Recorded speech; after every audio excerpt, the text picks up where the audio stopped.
ये कहानी है एक लड़की अन्वी की, जो नए किराए के घर में अकेली रहने जाती है।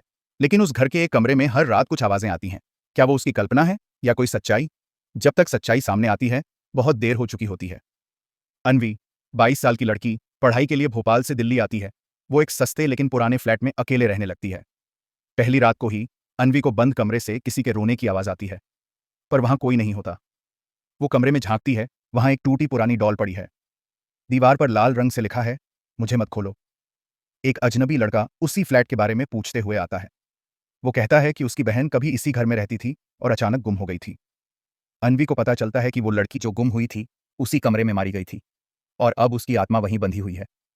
अन्वी हिम्मत करके उस कमरे को खोलती है। वहां से लड़की की आत्मा रोती हुई बाहर आती है और कहती है, अब मैं आजाद हूं। अगले दिन वो लड़का जो मदद करने आया था, गायब था। अन्वी को बाद में पता चला वो लड़का कोई इंसान नहीं था, बल्कि वो खुद अपनी मरी हुई बहन की आत्मा था, जो अन्वी के जरिए उसे आजाद कराना चाहता था।